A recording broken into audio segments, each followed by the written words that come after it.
kembali lagi di channel saya Good and Go Studio bersama saya Riko Putra. Dan kali ini aku nggak buat video musik cover-cover ya. Dan yang kita bahas hari ini adalah tentang psikodrama ya. Dan aku udah sama Foni. Jadi Foni ini kebetulan kakak kelas ya kan. Dulu kakak kelas dan di psikologi Universitas Katolik Widya Mandala Surabaya. Kenapa kok Foni ada di sini? Karena dari tema yang bakal aku obrolin nanti, Foni ini sampai saat ini masih bekerja atau berprofesi sebagai konselor ya, Fon ya. Ya. Dan juga praktisi psikodrama. Nah, aku penasaran karena meskipun aku psikologi dulu juga ya, tapi baru-baru ini kayaknya aku tuh ngeh ya atau familiar dengan psikodrama. Karena dulu nggak pernah ya. Dulu setauku nggak. Zaman kita kuliah itu cuma disebut sekali lewat aja. Iya. Dan orang sering kayak salah paham antara psikodrama dengan drama terapi. Iya sih. Makanya aku begitu denger dan lihat postingan dari Foni. Kalau kalian mau cek nanti aku akan taruh Instagram ya, ada di Instagram juga. Apa itu psikodrama dan postingannya seperti apa. Menurutku itu menarik karena kayaknya kok nggak tahu, mungkin kemasan yang dia posting ya, caranya dia posting itu menarik gitu. Nah, Thank you. sekarang kita akan bahas sebenarnya psikodrama ini apa, Bon? Oke. Sebelumnya mungkin aku kenalan juga ya. Oh iya. Jadi namaku Foni dan seperti yang sudah dibilang sama Riko tadi, aku adalah seorang konselor, juga seorang hipnoterapis dan seorang psikodramatis atau praktisi psikodrama.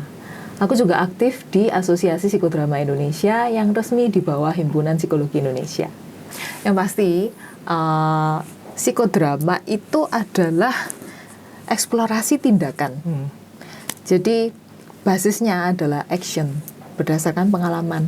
Jadi kita bisa mengalami proses terapeutik ataupun melakukan pengembangan diri, pembelajaran dan lain-lain yang fungsinya pada dasarnya adalah meningkatkan kesadaran masing-masing. Karena kan kita hidup sebagai manusia itu nggak semuanya yang kita lakukan, yang kita rasakan itu kita menyadari bahwa itu sedang terjadi prosesnya dan lain sebagainya. Dan ternyata ini berdampak ke perilaku kita sehari-hari. Nah, melalui psikodrama sebagai eksplorasi tindakan ini, kita belajar menjadi aktor utama dalam hidup kita sendiri. Jadi penentu utama jalan kehidupan kita sendiri melalui keputusan-keputusan yang kita ambil secara sadar. Tuh. Dan psikodrama ini sendiri dia sebagai eksplorasi tindakan itu jangan dibayangkan hanya berupa terapi yang khusus untuk mereka yang mengalami gangguan mental atau punya kondisi kejiwaan gitu. Jadi nggak harus ya, nggak harus dan bukan hanya untuk itu. Ya, bukan hanya untuk itu memang. Lebih luasnya? Psikodrama ini bisa dipakai di banyak hal ya. Jadi baik untuk ranah klinis, yaitu tadi yang saya sebut sempat terapi misalnya, atau untuk mengurangi efek dari trauma, PTSD dan sebagainya misalnya. Itu yang di ranah klinis. Sedangkan di ranah non klinis ini bisa untuk metode pembelajaran, pengembangan diri, training and development di perusahaan, untuk bisnis juga bisa. Bahkan bisnis. Nah. Untuk sekolah pun juga bisa. Menarik psikodrama ini. Dan memang banyak ada industri-industri tertentu yang sangat menarik ya, dan mereka ini menggunakan psikodrama juga. Bahkan psikodrama ini ada loh di dalam K-drama. Ada. Dan di balik layar, nggak hanya di depan layar, di balik layar psikodrama ini juga dilakukan. Sebentar. Aku tertarik masalah K-drama tadi ya. Berarti ini juga dipakai di industri. Bisnis termasuk ya berarti, industri bisnis. Entertainment kan juga itu termasuk bisnis juga. K-drama ini apa? Maksudnya gimana? Aku bingung nih. Jadi ada drama yang judulnya Fix You. Mungkin nanti Riko bisa bantu cari gitu ya. Oh, nah, ada. di situ itu ada dipertunjukkan salah satu teknik yang dipergunakan itu adalah psikodrama. Yang ada adegan orangnya berhadapan-hadapan di kursi dan ada yang memerankan ayahnya yang sudah meninggal. Nah, itu adegannya seperti itu. Nanti tidak hanya sebatas itu saja dan tidak hanya teknik itu saja sebenarnya psikodrama ini. Di belakang layar, psikodrama ini juga sering menjadi metode yang dipergunakan untuk membantu para pelaku teater misalnya, ataupun pelaku ya bisnis perfilman, aktor, aktris atau apa, membantu mereka untuk tetap menjaga kesehatan mereka, kesehatan mental tepatnya ya. Karena setiap kali seseorang misalnya aktor, aktris gitu ya, mereka memerankan suatu peran, apalagi ketika peran itu adalah peran antagonis ataupun ya protagonis gitu ya, yang mengalami berbagai pengalaman di dalam kisah itu yang menimbulkan perasaan yang bisa jadi sangat negatif atau apa, dan itu bisa menimbulkan dampak di dalam dirinya. Jadi kan aku pernah baca ya, ada artikel gitu ya, setiap kali seorang aktor atau aktris memerankan suatu peran gitu dalam film, ketika dia selesai dari peran itu, sebenarnya ada sesuatu dari peran itu yang dia bawa ke dalam kehidupannya. Nah, ini betul. Kenapa ada sesuatu yang sebenarnya krusial harus dilakukan, dan psikodrama bisa membantu itu, namanya teknik de-rolling. Jadi teknik melepaskan peran. Nah, teknik melepaskan peran. Nah, itu kalau di dunia entertainment misalnya film ya, peran ya. Tapi kalau sehari-hari kita sendiri gitu ya, misalnya kayak Riko, terus Foni gitu ya. Setiap manusia itu pada dasarnya memerankan berbagai peran secara sekaligus di dalam hidupnya. Entah itu peran yang disadari, entah itu peran yang dipilih sendiri, ataupun dipilihkan orang lain, kita nggak bisa milih. Keadaan. Ya, kayak nggak ada satupun dari kita yang terlahir dengan memilih untuk menjadi anak, nggak ada. Anak itu lahir sebagai konsekuensi gitu kan. Tapi kan kita nggak bisa milih ya, jadi anaknya siapa misalnya. Dimana? Ya, kan kita nggak bisa kayak milih aku mau jadi anaknya konglomerat atau aku mau jadi anak presiden kan nggak bisa seperti itu gitu ya. Ada ya orang tua kita dapatkan itu ya apa adanya seperti itu. Tuhan yang mengatur dan lain sebagainya. Itu termasuk peran yang dipilihkan untuk kita, peran kita sebagai anak misalnya. Nah, lalu ada peran yang kita pilih sendiri, misalnya Riko sebagai foundernya Good and Good Studio. Nah, terus saya sebagai seorang konselor gitu, yang praktisi psikodrama atau apa. Nah, itu peran yang saya pilih menjadi seorang psikodramatis, menjadi orang yang belajar psikologi dan menerapkannya sehari-hari. Lalu juga di antara peran-peran ini ada peran-peran yang mungkin tidak kita sadari. Kayak misalnya Riko mungkin dalam menjalani hidupnya suatu saat dia pernah memiliki peran yang sangat signifikan buat orang lain, tapi bahkan Riko sendiri mungkin nggak menyadarinya.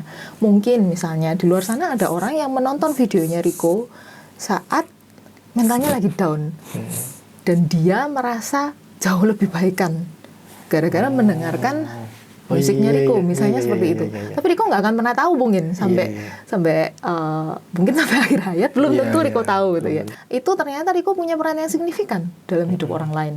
Nah, itu contoh yang positif misalnya. Atau juga bisa peran yang tidak kita sadari ya. Kita memerankan peran antagonis dalam hidup orang lain atau dalam hidup kita sendiri. Dalam hidup orang lain mungkin bisa jadi karena suatu kali karena kita ingin mencapai tujuan tertentu atau apa, kita melakukan hal-hal yang menurut kita itu benar dan layak-layak saja untuk dilakukan, tapi ternyata dalam perjalanannya itu menyakiti orang lain. Oh, I see. Nah, atau kita dalam perjalanan mencapai tujuan kita, misalnya ya, kayak aku ingin menjadi seorang sarjana yang cum laude dan lain sebagainya. Nah, karena itu aku belajar keras mati-matian sampai lupa makan, lupa minum, lupa tidur dan lain sebagainya. Nah, aku sedang menjadi orang yang ya tidak menjaga diri ini sendiri gitu loh, tidak menghargai diri ini dengan layak gitu loh.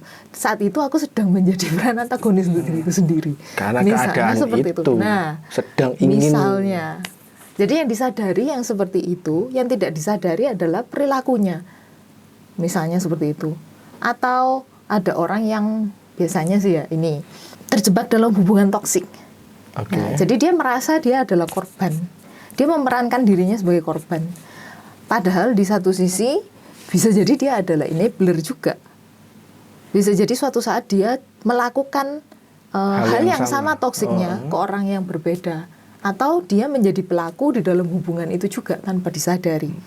Tolong ini jangan disamakan dengan apa ya, victim blaming, beda ya, beda. Playing victim Juga bukan berarti playing victim atau apa. Ini adalah hal yang dinamika yang mungkin terjadi karena kita tidak benar-benar menyadari perasaan apa saja yang sebenarnya kita miliki. Bukan Atau dalam tanda kutip, bahkan mengapa kita sampai merasakannya. bukan dengan tahu dan aku tak gitu juga aja gitu ya. Bukan belum harus, belum tentu seperti itu. Bahkan ketika seseorang tahu ya, kayak dia jahat sama aku, jadi wajar dong kalau aku jahat juga sama dia atau apa. Nah, di balik ini, kenapa kok dia berpikir bahwa itu wajar untuk dia lakukan? Belum tentu dia bisa menjelaskan. Ya hanya sekedar karena aku pengen, ya karena dia begitu, aku juga begitu. Kadang-kadang tidak sesederhana itu. Jadi manusia itu makhluk yang kompleks yang kita butuh lah ya. Kita selalu butuh bantuan untuk yang membuat kita lebih memahami diri sendiri itu bagaimana. Yang membuat kita semakin menyadari, kenapa kok aku bisa merasakan seperti ini ya? Kenapa kok hal-hal seperti itu bisa menyakitiku? Oh, ternyata ada yang penting dari hal itu yang hilang kalau sampai ini terjadi ke aku dan lain sebagainya. Nah, hal-hal seperti ini yang bisa terbantu oleh psikodrama. Jadi kita menemukan gitu loh, kenapa sebenarnya aku marah, kenapa sebenarnya aku menyesal, kenapa sebenarnya aku benci sekali diperlakukan yang seperti ini misalnya. Dan selanjutnya aku mesti gimana? Nah, ini yang penting. Selanjutnya berarti kuncinya menemukan dulu. Lebih menyadari. Oh ya, berarti kuncinya menyadarinya dulu. Ya, meningkatkan Kenapa kesadaran. ini? Ada apa itu dulu ya? Yeah. Oke. Tapi mungkin sebelum lebih lanjut ya, psikodrama ini dari mana asalnya? Psikodrama. Kayak misalnya gini, contohnya kalau teori-teori apalah Sigmund Freud, Pavlov, itu kan ada teorinya, sejarahnya, ditemukannya oleh siapa, kapan, caranya, metodenya dia kok bisa menetapkan bahwa ini teori ini dengan cara seperti ini. Nah, psikodrama ini dari mana? Gitu. Apakah ini cuman terapan eksperimen aja secara umum orang-orang yang umum ya mencoba bereksperimen, atau memang sains yang sudah ada sendiri pendirinya yang teruji? Jadi psikodrama itu mungkin terasa belum familiar ya buat orang-orang Indonesia gitu ya, apalagi yang di Surabaya gitu ya. Psikodrama itu mungkin sesuatu yang baru atau apa. Tapi sebenarnya teknik psikodrama itu sendiri itu sudah dari tahun 1925. Yang menciptakan itu adalah Dr. Jacob Levi Moreno. Dia orang Rumania. Saya sambil nyontek dikit ya. Nah, dan dia adalah seorang psikiater. Jadi ketika dia berkarir sebagai psikiater di Amerika, dia dikenal sebagai the man who bring laughter into psychiatry. Jadi sebelum itu pengobatan di bangsal psikiatrik itu identik dengan kayak ya orang-orang yang stres, tersiksa, yang gila, yang ya pokoknya tidak mungkin ada kebahagiaan di situ. Nah, tapi Moreno menciptakan teknik psikodrama ini dan dia berhasil membuat orang-orang yang tinggal di bangsal psikiatri itu menemukan kebahagiaannya kembali sampai pada di titik itu gitu ya. Jadi ini menjadi suatu metode terapi kelompok awalnya. Ya, terapi kelompok bagi orang-orang yang dirawat di bangsal psikiatrik itu. Jadi mereka punya kondisi kejiwaan dengan trauma berat dan lain sebagainya. Awalnya seperti itu. Tapi bahkan dengan kondisi seperti itu, orang-orang ini melalui teknik psikodrama, mereka menemukan kembali jalan mereka untuk mengekspresikan emosinya, mengatakan apa yang tadinya tidak berani atau bahkan tidak bisa mereka katakan. Itu. Bahkan psikodrama ini ada teknik yang kayak orang yang sama sekali tidak bisa bicara, menolak untuk bicara, dia masih bisa berkomunikasi melalui psikodrama dan menceritakan sebenarnya apa yang dia rasakan, apa yang terjadi ke dia dan lain sebagainya. Dari situ konselor atau terapisnya jadi bisa membantu. Misalnya seperti itu. Ini latar belakangnya ya, sejarahnya ya. walaupun perkembangannya psikodrama ini dia menjadi metode terapan, jadi psikologi terapan Akhirnya. yang sangat luas yang bisa diterapkan untuk khalayak umum. Jadi mulai dari penanganan kebencanaan, misalnya kayak teman-teman di Asosiasi Psikodrama Indonesia itu cukup aktif ya mendampingi korban bencana alam, misalnya seperti itu. Terus juga ada juga yang sampai di lingkup industri, jadi untuk training tentang bagaimana caranya menjadi human capital yang optimal, gitu ya. Jadi bekerja secara optimal supaya tetap produktif, ya seperti itu. Itu saya pernah membawakan untuk PLN dulu. Nah, terus juga di lingkup pendidikan, misalnya edukasi gitu, ini juga dipakai untuk proses pembelajaran. Nggak hanya untuk kayak mata kuliah teater ya, bukan hanya untuk itu ya. Peran. Ya, jadi psikodrama ini lebih dari teknik bermain peran, lebih dari role playing ya. Mungkin ada bentuk-bentuk tekniknya yang terlihat secara kasat mata itu seperti role playing. Tapi psikodrama ini bisa dalam berbagai bentuk sebenarnya. Dan memang umumnya dilakukan dalam bentuk kelompok, tapi juga bisa untuk individual seperti ini. Oke. Tuh. Dan kemudian dan sekalipun dilakukan dalam kelompok ya, efek terapeutiknya itu bisa didapatkan secara individual juga. Jadi awalnya ini memang kayak apa ya, eksperimental, betul? Awalnya ya, kayak misalnya. Awalnya Moreno melalui eksperimen dulu ya. Moreno melalui proses itu dulu tentunya. Dan itu dimulai dari berarti kan lingkupnya klinis. Betul.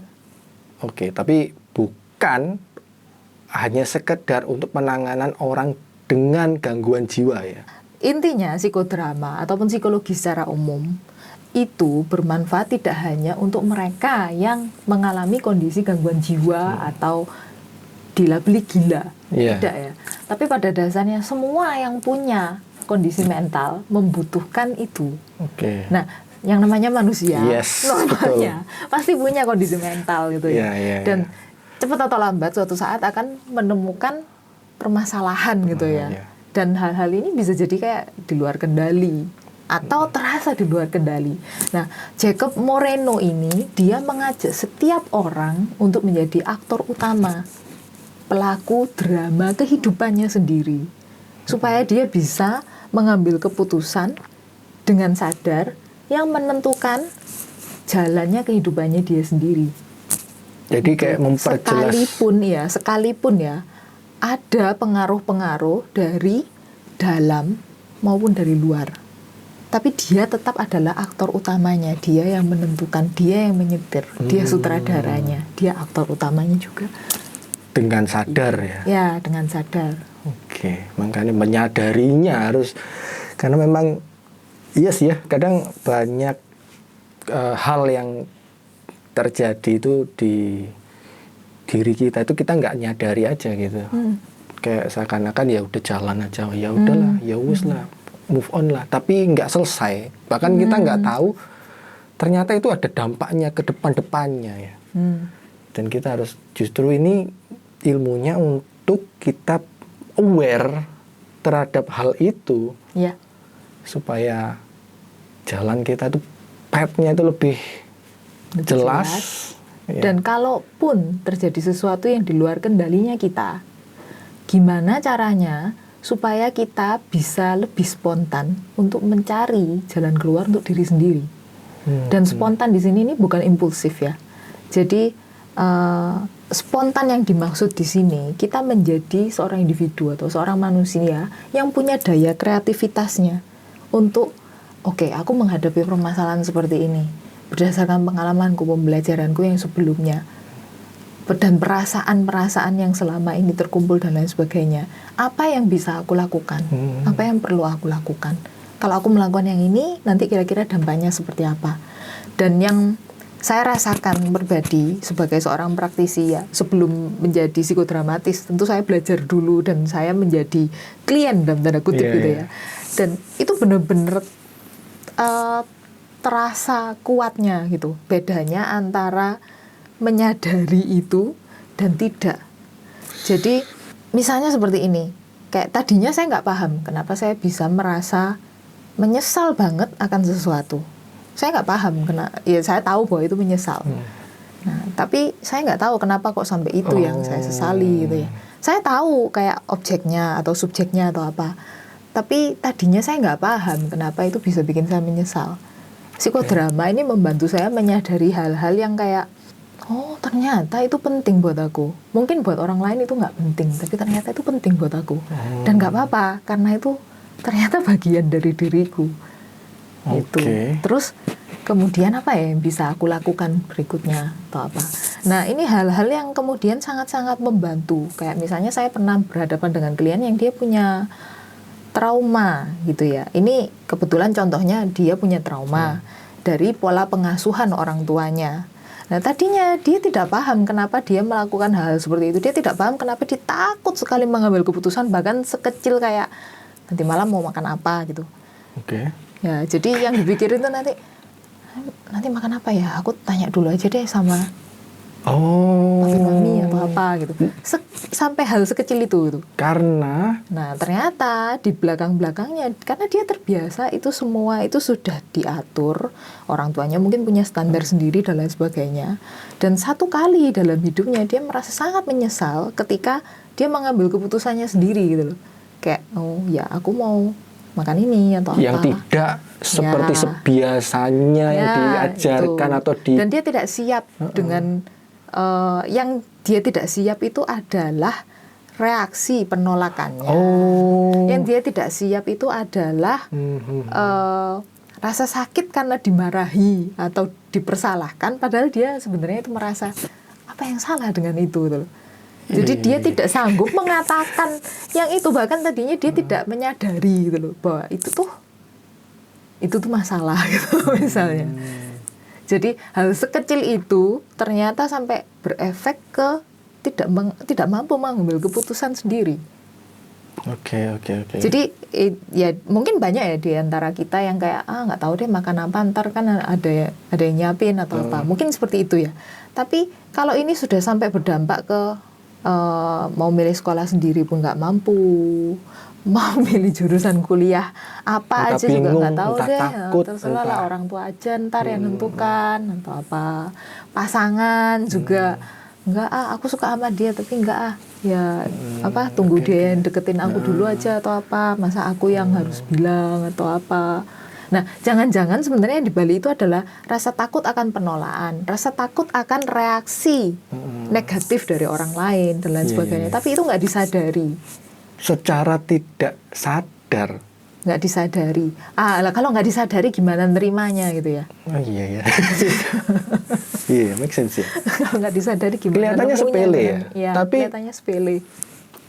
Ini banyak loh ya kayak gitu. Banyak, itu sehari-hari. Iya, itu sehari-hari contoh kenapa, ya. Ini contoh kenapa ini nggak hanya tentang kasus klinis. Kamu tuh nggak harus gila untuk mendapatkan penanganan psikologis. Kamu tuh nggak harus mengalami gangguan mental dulu. Enggak. Iya sih. Karena ya memang bisa jadi kita sebagai manusia itu butuh bantuan untuk itu. Itu. Ya mau dokter jiwa, mau psikolog, mau konselor, mereka tetap manusia dan mereka juga butuh bantuan. Mereka butuh belajar teknik-teknik itu juga gitu lah. Nah, apalagi orang-orang yang nggak belajar psikologi sama sekali. Nah, ada berapa banyak hal-hal yang tadinya nggak mereka sadari, tapi ternyata berdampak hingga ke hal-hal terkecil dalam kehidupannya. Yang kalau gulung, gede. Jadi gede segede bulan gitu ya. Semakin sulit ya untuk diatasi, iya betul sih. Dan semakin kayak aku nggak tahu kenapa aku kayak gini, tapi ya aku nggak bisa. Nah, itu salah satu gejala umumnya.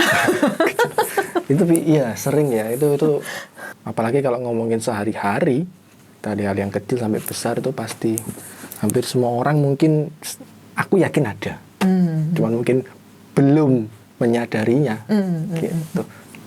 Tapi gini, aku bingungnya, ini apakah sebuah teori baku? Psikodrama. Maksudnya apakah ada research-nya? Iya. Ada. Banyak. Oh ada. Ada banyak. Gini, kenapa? Setidaknya waktu aku kuliah ya, dulu nggak tahu waktu di angkatanmu gimana, cuman tidak pernah dibahas gitu. Ilmu ini, apakah tidak termasuk ilmu yang worth it atau memang karena belum masuk, atau kita kayak tadi kita bahas baru aja mungkin masuk ke telinga kita, ke masyarakat kita ya, meskipun di luar udah ya ditemukannya udah lama gitu loh. Why? Sebenarnya jelas ya, bukan karena tidak worth it, bukan. Tapi lebih karena masing-masing negara itu punya regulasinya sendiri untuk pembelajaran psikologi. Dan karena psikodrama ini termasuk dalam psikologi terapan dan itu adalah teknik. Wajar sih kalau waktu S1 kita belum dapat sampai detil gitu ya. Jadi waktu itu kan kita waktu S1 itu baru kayak tahu bahwa ada tipe-tipe terapi yang misalnya kayak kognitif behavioral terapi, hipnoterapi, terus jauh lebih umum ya. Hal-hal itu, dan ada juga yang namanya drama terapi. Nah, waktu denger aja kayak udah wah, apa tuh gitu ya. Nah, tapi psikodrama itu sendiri karena dia basisnya itu sangat-sangat ke aksi, eksplorasi tindakan. Menurut saya sih ya, meskipun dia sangat seru, tapi mungkin ini juga dulu kurang sesuai dengan sistem pembelajaran perkuliahan kita yang ya kita mesti lihat buku, kita mesti nulis makalah, bikin paper dan lain sebagainya, presentasi di depan dan lain-lain gitu. Nah, teknik-tekniknya psikodrama itu dulu di Amerika dan sampai sekarang gitu ya, itu memang lebih banyak dilakukan secara praktek untuk menangani permasalahan klien. Seperti itu. Jadi, kalau teman-teman S1, mereka mendengarkannya sebagai kayak bagian dari nutrisi yang didapat di mata kuliah gitu ya, yang sambil lalu gitu. Kita bahkan belum belajar teknik yang sangat detail kan waktu itu kan waktu S1. Nah, kalau S2, profesi dan lain sebagainya, nah mungkin ada yang membedakan. Tapi sekali lagi karena di Indonesia itu terutama di zamannya kita kuliah dulu ya, itu pembagiannya itu kan ya kayak psikologi umum, klinis, industri organisasi, sosial, gitu kan, sama pendidikan, perkembangan. Nah, jadi yang difokuskan tuh ke sini. Sedangkan psikodrama ini adalah teknik yang bisa dipakai lintas peminatan ini.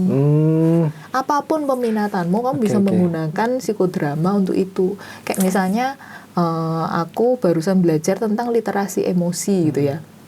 Sama dengan psikodrama juga. Dan itu basisnya itu lebih ke ranah pendidikan dan perkembangan. Jadi yang dihadapi itu teman-teman adik-adik yang masih SD kayak usia 4 sampai 7 tahun kayak gitu misalnya.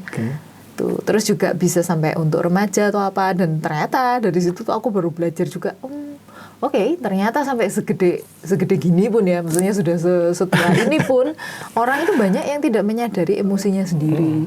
Kayak bahkan nggak bisa membedakan mana cemas, mana takut, mana malu, mana enggan, mana marah, mana benci. Itu orang bisa nggak paham bedanya gitu loh. Iya lagi. Iya loh. Ini yang nonton mungkin juga keras. Iya ya, apa ya bedanya? Loh iya loh. Kayak gitu. Iya juga ya. Oke. Kalau sekarang kita tadi disebutin ini juga salah satu terapi. Teknik terapi ya setidaknya. Tapi nggak hanya dipergunakan untuk terapi. Oke. Tapi tidak hanya. Seberapa efektif menurut pengalamanmu sebagai konselor atau selama ini ya, sebagai praktisi, pasti kan udah banyak dengerin masalah-masalah klien kan? Untuk setiap sesi psikodrama yang aku jalankan, selalu ada hasil yang terlihat. Jadi memang kita tidak menggunakan pengukuran post-test, pre-test yang tertulis gimana gitu ya, tapi kita ambil videonya untuk mereka yang bersedia gitu. Nah, karena di psikodrama ini kan ada beberapa tahapan. Nah, di tahapan terakhirnya itu mereka bisa menyampaikan dengan berdrama gitu ya, mendramakan sendiri, memerankan sendiri apa yang dia rasakan sebelum bersesi psikodrama, sepanjang bersesi psikodrama, dan setelahnya bersesi psikodrama. Nah, ini kalau persentase sih ya, 80-90% mereka Iya, mereka menyadari perasaannya Ada. sepanjang itu gitu. Jadi kayak bedanya apa kayak tadinya aku nggak tahu kalau itu gitu. Ternyata Prosesnya kayak gini, terus ternyata begini dan sekarang aku merasa seperti ini. Nah, untuk bisa sampai di situ aja itu udah menurut saya sih sangat memuaskan gitu ya. Terus kayak yang terbaru itu saya kan juga aktif di komunitas khusus perempuan namanya Wonder Sisters di Surabaya. Nah, itu kita tanggal 2 April kemarin itu barusan belajar tentang reclaiming self-worth. Jadi kayak nilai diri, tentang nilai diri kita gitu. Nah, setiap orang tuh punya nilai diri. Lahir itu kita sudah layak, sudah berharga. Tapi dalam perjalanannya nilai ini bisa kebanting. Entah karena kita membanting sendiri gitu ya, kayak aduh aku nggak kondisi layak banget juga loh. orang lain. Nah, bisa karena kata-kata orang lain atau perlakuan orang lain. Jadi kita merasa kayak aku Kok payah semakin, itu. Ternyata aku dibandingin orang lain nggak nggak ada segitunya apa-apanya dan lain sebagainya. Nah, nilai-nilai diri seperti ini. Nah, itu jadi kan kita yang perlu mengklaim sendiri gitu loh. Oke, aku layak dan apa yang perlu kulakukan supaya aku ini kembali layak atau misalnya kelayakanku bertambah. Nah, misalnya seperti itu. Nah, waktu kita berkomunitas itu aku ajakin mereka nyicipin psikodrama sedikit gitu ya. Itu aku melakukan semacam eksperimen sebenarnya ya. Jadi tak lakuin sebagai pre-test dan post-test gitu. Jadi di awal tak ajak teman-teman itu untuk menilai gitu ya dirinya sendiri itu berada di angka berapa 1 sampai 10 misalnya. Seperti itu. Tapi ini dengan berdrama ya, bergerak ya. Oke. Jadi bukan kayak nyentang-nyentang di kertas tuh, bukan. Jadi benar-benar bergerak Lebih gitu. ke action ya itu. Lebih ke action gitu. Dan sebenarnya aturan permainannya itu gampang banget, cuman 3 gitu. Cuman yang pertama jujur, jadi diri sendiri apa adanya ya. Iya. Terus yang kedua boleh salah, jadi nggak perlu takut salah, nggak perlu takut ini aturannya tadi apa ya, lupa pun nggak apa-apa. Sama judgement. Yang ketiga no judgment, latihan no judgment. Nah itu aja. Jadi mereka tak bolehin gitu lah untuk berdiri gitu di spot mana dan itu spot yang mereka pilih sendiri gitu ya. Untuk berdasarkan nilainya mereka sendiri. Dari 1 sampai 10 seberapa puas diriku atau apa. Nah, itu setelah acara, di akhir acara, mereka juga tak minta melakukan hal yang mirip gitu ya, sama gitu. Dan itu ada perubahan. Nilai dirinya ternyata meningkat gitu. Self-worth-nya ternyata meningkat gitu loh. Ya memang waktu itu ada pembicaranya gitu ya. Jadi mereka kita ajak untuk sama-sama menyadari gitu loh. Jadi itu mungkin simple banget tindakannya. Kita cuman main-main cuma kayak 10 menit doang gitu ngobrol gitu. Tapi dari yang pertama yang pretest itu, mereka yang tadinya nggak ngerti kayak aku nggak menempatkan nilai diriku di mana-mana sih. Aku cuman kayak aku kurang puas sama diriku atau aku harusnya bisa lebih baik lagi atau apa. Nah, karena psikodrama mereka jadi kayak paham, oh ya posisiku di mana ya ternyata gitu. Seberapa aku kurang, seberapa aku udah memuaskan atau apa gitu. Mereka jadi lebih menyadari karena mereka bertindak waktu itu. Nah, terus yang di akhir itu tak ajak sama-sama main selendang waktu itu gitu ya. Nah, terus tak suruh pilih ya terserah berdasarkan warna yang kamu mau gitu loh. Kamu pilih sendiri. Kamu pilih sendiri. Gitu. Terus ya berdiri di tempat yang menurutmu pas juga. Gitu. Terus masing-masing menyebutkan gitu namanya, terus nilai dirinya, terus kenapa milih selendang itu. Terus selesai milih, selendangnya itu ditaruh pak gitu di tempat itu. Nah, dari pengalaman itu waktu mereka jelasin, ternyata ada teman-teman yang ngerasa kayak iya ya, aku ngerasa gitu. Ternyata aku yang meletakkan sendiri. Aku yang milih sendiri, aku yang meletakkan sendiri. Aku yang tahu alasannya kenapa aku milih ini.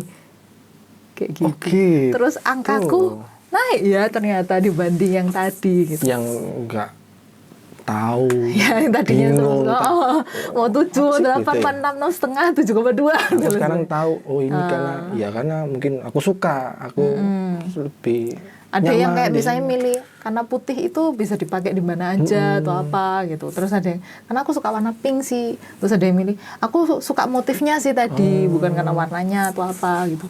Nah, pengalaman itu membawa mereka menyadari dan menghargai aku beda sama orang lain dan ternyata nggak apa-apa ya, fun juga gitu. Terus keputusan yang diambil dan sanggup gitu loh. Jadi mereka yang pilih sendiri, mereka yang letakkan sendiri, mau dibanting, mau di apa. Itu kan aku yang lakuin nih gitu ya. Dia nyadari itu. Ya, itu contohnya. Sebenarnya psikodrama itu kalau kita obrolin kayak gini ya. efeknya itu beda dibandingkan dengan kita memang benar-benar mengalami sendiri. Ntar kapan-kapan Riko tak ajakin deh. Waduh. Kita soalnya memang di Asosiasi Psikodrama itu tiap bulan memang kita ada sih acara kayak pembelajaran bareng, diskusi bareng kayak gitu online, karena memang anggotanya Asosiasi Psikodrama ini mencar senusantara, jadi kita kebanyakan sih belajar barengnya online. Tapi kadang-kadang ada praktek-praktek langsung gitu. Menarik juga ya. Sampai padahal kalau aku dengar tadi nggak rumit. Nggak rumit emang. Bahkan kalau mau praktek gini ya, langsung gini, one on one, bisa sebenarnya. Tadi itu mungkin juga jelasin tentang kapan, gimana dan di mana dan siapa yang butuh ya. Kayak bahkan dari anak kecil mungkin, remaja, dewasa, orang tua, orang yang siap berbagai profesi bahkan ya kan. Kapanpun dimanapun ya, dia di rumah juga bisa melakukannya sendiri.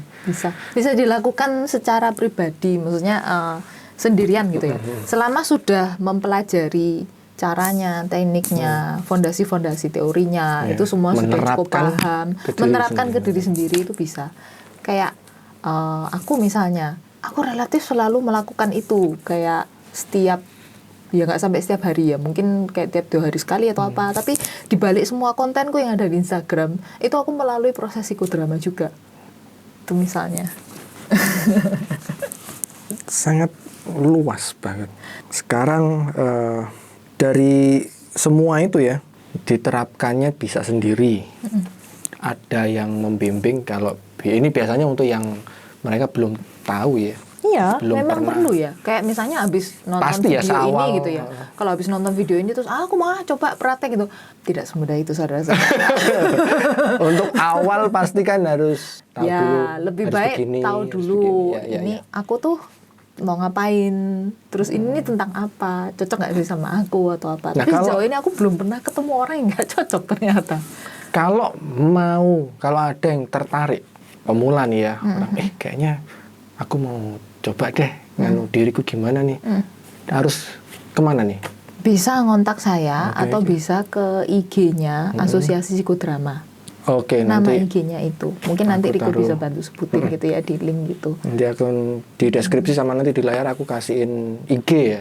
Kontaknya gitu. IG-nya juga. Kalau misalnya lulusan jurusan psikologi gitu ya, mau S1, S2, S3 terserah gitu ya. Bisa gabung juga di Asosiasi Psikodrama karena kita resmi di bawah Himpunan Psikologi Indonesia. Oke. Selama anggota HIMSI bisa tinggal milih aja sebenarnya. Kalau belum anggota HIMSI ya jadi anggotanya dulu. Kayak gitu. Kalau seandainya bukan lulusan jurusan psikologi bisa gabung sama komunitas kita. Ada komunitasnya Ya, juga. banyak soalnya yang lulusan non psikologi, jadi kayak misalnya sosiologi, ada yang lulusan teknik industri juga. What? Ya, tapi dia malah terapin itu di di perusahaan tempatnya dia kerja gitu. Iya sih. Dan dia bilang ternyata kepake ya untuk karyawan atau apa, ternyata bisa ya. Jadi kayak bahkan sesimpel kayak kalaupun nggak dipakai untuk pekerjaan gitu ya. Ada nih yang reunian gitu ya, reunian udah lama nggak ketemu itu, reunian sama teman sekolah, terus bingung mau pilih ketua alumninya siapa. Bisa loh psikodrama langsung dipakai untuk milih ketua alumni. Masih belum dapat nih kalau ini. Belum ada bayangan gitu ya.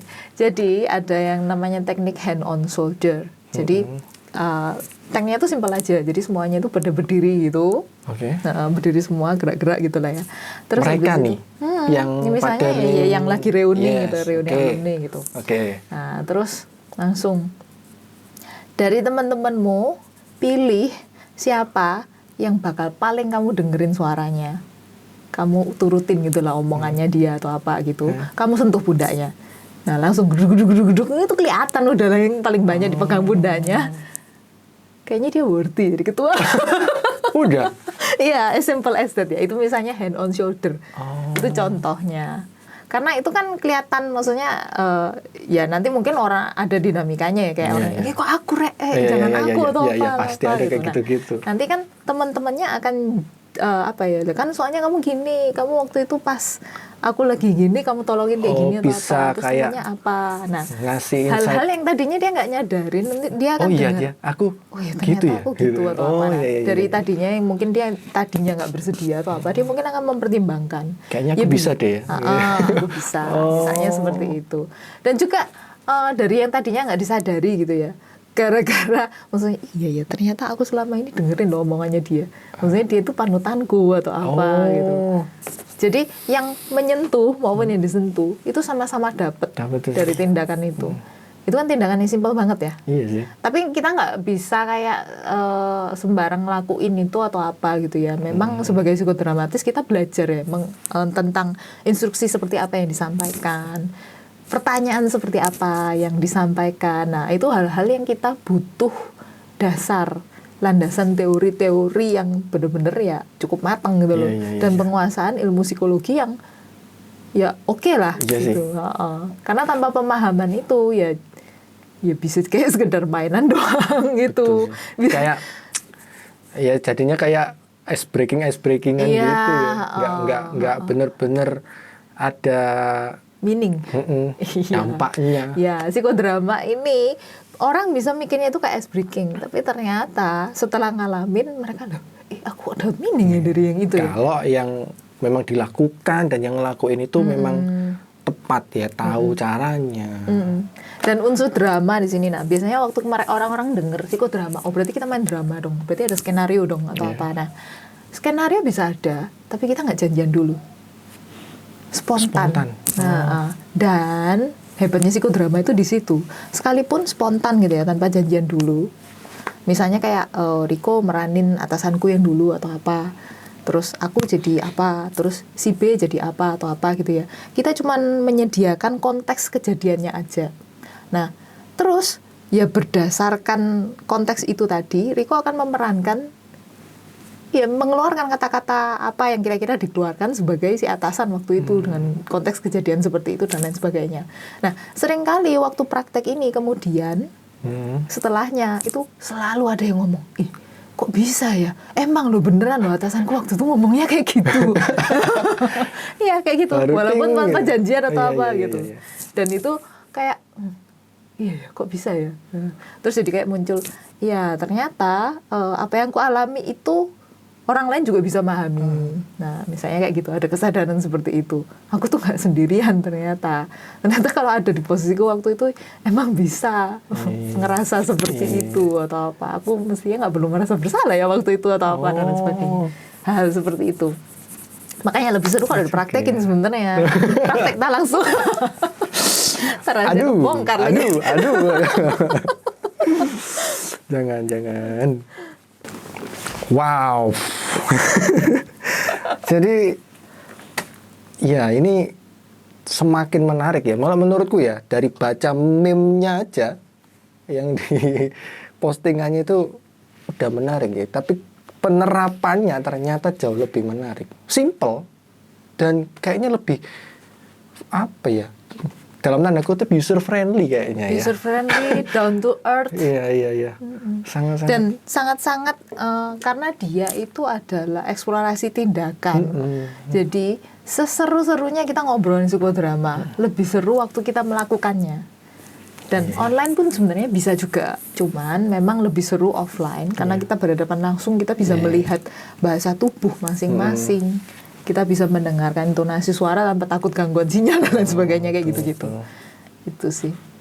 Buat kalian kalau misalnya ada yang mungkin ya ada yang tertarik juga dengan psikodrama, nanti silakan ke link yang di deskripsi dan di video ini di Instagram. Website ada website? Website untuk saat ini masih on proses ya. Tapi di LinkedIn kita ada. Ada juga LinkedIn. Tapi kayaknya lebih gampang ke Insta ya? Ya, paling gampang ke Instagram. Nanti di situ lebih banyak informasinya. Dan bisa dikontak kalau misalnya pengen tahu lebih jauh.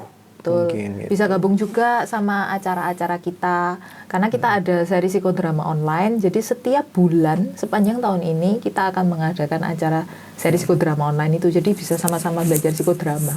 Teknik-tekniknya, ya tentang temanya apa aja, konsepnya kayak gimana, semuanya, terus juga kayak kira-kira efeknya ke aku gimana dan lain sebagainya. Yes. Dan mungkin sebelum aku tutup, dari obrolan yang barusan ya, kalau aku simpulkan ya, dan pesan juga nih buat kalian dan buat kita semua, kayaknya jangan antipati atau berpikir bahwa psikologi hanya adalah masalah gangguan jiwa atau orang dengan gangguan jiwa, ODGJ. Tapi itu jauh lebih luas daripada itu. Itu mengenai kehidupan juga ya, masalah kehidupan sehari-hari. Dan boleh percaya boleh tidak, kita semua pasti, tidak mungkin tidak, pasti mengalami hal-hal yang perlu kita atasi. Dan sometimes kita nggak tahu harus bagaimana. Nah, mungkin itu waktunya kalian coba cara ini. Dan lebih memperhatikan kesehatan mental supaya kehidupan kalian lebih baik. Oke? Mungkin sekian itu aja dari aku dan Foni. Kita ketemu di video berikutnya. Bye. Yuk.